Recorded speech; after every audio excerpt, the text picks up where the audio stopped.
Ayer me llamó la atención la noticia que les dimos acá con Noé durante Pasaron Cosas, de que el jefe de la UOM, Antonio Caló, que hacía como 20 años que estaba al mando del gremio metalúrgico, perdió su puesto a manos de otro referente, de Abel Furlan.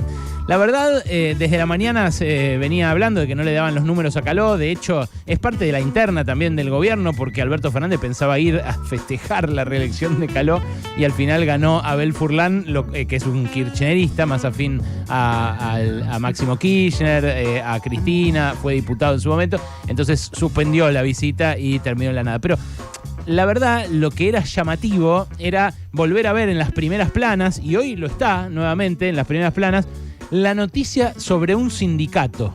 Claro, ver una noticia en la tapa sobre los sindicatos es algo que remite directamente a los años 80, para los que los vivieron seguramente, o más que nada a los años 70. Ayer, los móviles en la puerta del sindicato metalúrgico ahí en Almagro evocaban directamente aquel 1974, donde la noticia de las paritarias era la principal noticia de un día. Y claro, la UOM es un gremio muy característico, es el gremio de José Ignacio Rucci, el gremio de Augusto Timoteo Bandor, el gremio de Lorenzo Miguel, ahora el que era el gremio de Antonio Caló. Pero en 1974, antes de la dictadura, eran importantes un montón de otros sindicatos. Capaz no lo sepas si sos de los más jóvenes, pero los diarios tenían un encargado de noticias sindicales. Yo me acuerdo cuando empecé a laburar en Telam hace 20 años, había encargados de noticias sindicales que estaban desde antes, porque en realidad esa fue una especialidad que en los años 90 se discontinuó, desapareció. Y la verdad que da para pensarlo, ¿no? En relación al sindicalismo hoy y a las condiciones de porquería en las que se trabaja hoy en la Argentina, por sueldos bajísimos, en condiciones muy chotas, con productividades que aumentaron muchísimo respecto de aquel momento, porque la verdad que en el medio de los 70 para acá inventaron, por ejemplo, el email. Y nosotros trabajamos 8 horas o más, y diría más horas de las que trabajamos antes de que hubiera correo electrónico. Y sin embargo, la productividad es mucho mayor de alguien que labura en oficinas, por ejemplo, con correo electrónico que sin. Ahora, la verdad es que antes de la dictadura los sindicatos eran más importantes porque el trabajo era más importante. Era más importante el sueldo, había más empleados en relación de dependencia, o sea, trabajando en la formalidad, y la pobreza era mucho más baja. ¿Una cosa depende de la otra o la otra depende de una? Esa es la pregunta que siempre hay que hacerse frente a cualquier fenómeno social. Y la verdad que cuando uno ve las víctimas de la represión ilegal durante la dictadura, que justo estamos en la semana del golpe del 76, ve que los principalmente perseguidos y desaparecidos por la dictadura, por los represores, fueron los delegados sindicales. Mucho más que lo que uno ve de referentes de la guerrilla, que claro, son más útiles para mostrar, porque ahí es donde se despliega la teoría de los dos demonios. Empezaron ellos, los dirigentes de la lucha armada, contra ellos fue dirigida la represión, dicen los partidarios de la represión. Y la verdad que no, la verdad que los más perseguidos fueron los delegados sindicales, porque lo que buscó hacer la dictadura fue instalar un modelo económico más desigual, que los sindicalistas no permitían que se instalara. ¿Por qué? Porque hacían huelga cuando le metían la mano en el bolsillo. Bueno, la tarea más dura, más encarnizada, la llevó adelante aquella dictadura sangrienta, la más sangrienta que tuvo la Argentina. Pero la otra aniquilación del sindicalismo se llevó adelante en los años 90.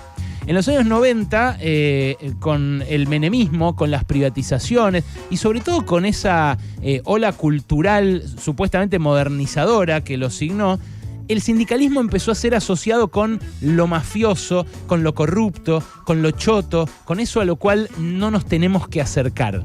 Y quizás esa fue una misión todavía más dañina para la organización de los trabajadores que la de la desaparición o la aniquilación física, porque lo que se buscó aniquilar fue la idea misma de ser solidarios entre compañeros de laburo. de pensar, de mirar al que está al lado tuyo, haciendo lo que sea, y pensar en él, pensar en ella, saber que si se juntan y si colaboran, pueden trabajar de mejor manera, incluso más productivamente para la empresa en donde trabajan, pero sobre todo en condiciones más humanas, en mejores condiciones para desarrollar ese trabajo que a muchos nos gusta hacer y muchos otros hacen simplemente por su subsistencia.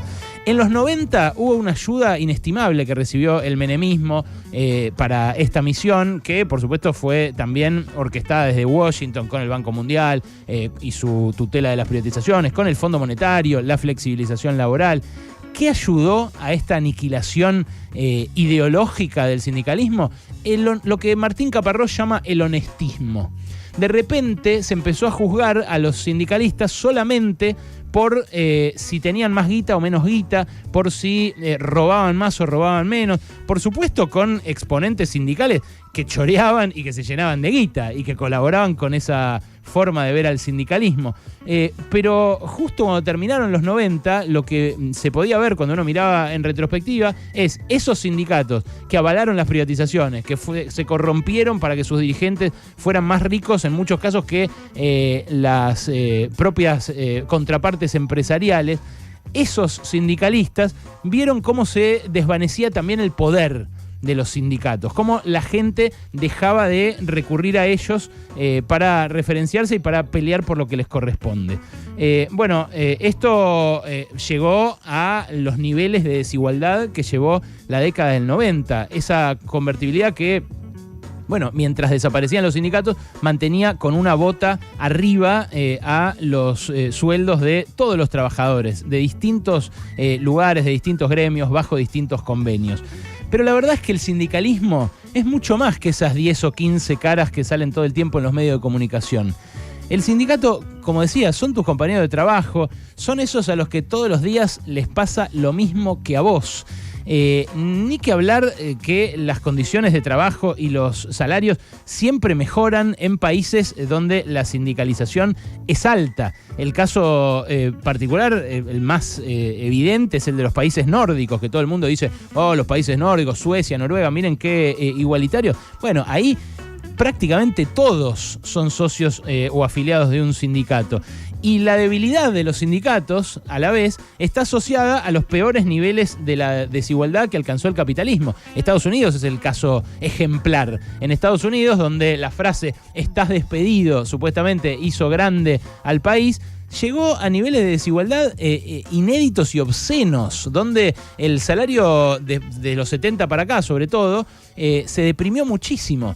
Y en Estados Unidos, lo dijo Joe Biden al asumir, fueron los sindicatos los que construyeron la clase media, esa clase media de la que ahora se enorgullecen los partidarios del capitalismo de libre mercado, que dicen ahí en Estados Unidos floreció. La verdad, acá en América Latina se ve lo mismo. Los países que construyeron sociedades más igualitarias son los dos países donde más sindicalización hay, que son Uruguay y Argentina. En Argentina el sindicalismo fue tradicionalmente peronista, pero no son peronistas en sus orígenes los sindicatos argentinos. Son anarquistas, son socialistas, son de movimientos que a principios del siglo trajeron los inmigrantes hacia acá. A mí la verdad que el sindicalismo me cambió la vida. Yo en Crítica armamos la comisión interna, tejimos lazos de solidaridad que nos llevaron después a que entre los medios distintos de comunicación se tejieran también esos lazos de solidaridad. Y hoy, cuando mi nena va al jardín con una mochila del CIPREVA, una mochila del Sindicato de Prensa de Buenos Aires, que es un alguito, no es que me cambió económicamente la vida, pero que muestra, por un lado, lo que uno puede hacer cuando se asocia con compañeros, con compañeras, cuando se mira la cara, se reconoce, y también es un símbolo de la identidad que genera el sindicato, de la identidad que Antes era yo soy metalúrgico, yo soy bancario, yo soy mecánico, y que ahora se diluyó un poco precisamente por esa campaña sistemática que llevó adelante multidisciplinariamente el gran capital para disciplinar a la gente. Hay otra experiencia que quiero destacar, la de los metrodelegados. Cuando lo vi a Roberto Pianelli, ahí por 2003, 2004, en una conferencia de prensa en la puerta del Ministerio de Trabajo, cuando todavía ni siquiera se llamaban metrodelegados, lo vi dar un discurso, me quedé mirando y él dijo una cosa que me partió la cabeza. Dijo: nosotros peleamos para que los trabajadores no solamente puedan comer, sino para que puedan ir al cine. Y yo me quedé, ¿para que puedan ir al cine? Sí, para eso también está el sindicalismo. Los gremios como el de aceiteros, que arrancan de 150 o 180 lucas cuando entran a laburar a una planta aceitera, no son solamente los gremios de mejores sueldos porque trabajen en un sector muy productivo. Lo son también porque piensan en eso, porque no piensan en un sueldo de subsistencia, sino en un sueldo que le permita vivir bien a quien deja su cuerpo, su alma, su cabeza, su energía todos los días en el lugar de trabajo. No es algo que haya que mirar en el espejo retrovisor en el sindicalismo. Los países ricos tienen sindicatos fuertes. En Alemania, por ejemplo, esta semana estuve hablando con un directivo de Volkswagen. En el directorio de Volkswagen se sienta el sindicato de mecánicos alemán. O sea, ahí deciden cómo se organiza la producción directamente. Y esto es lo que hace que en Europa también los sueldos sean más altos. Por supuesto, combinado con un montón de otros factores. ¿Por qué los gremios son importantes? Hay un montón de razones, pero la primera, me parece a mí, es eso, que reconocen en el otro, en el que está al lado, la identidad del que mira y que sabe que su destino está atado junto al de aquel.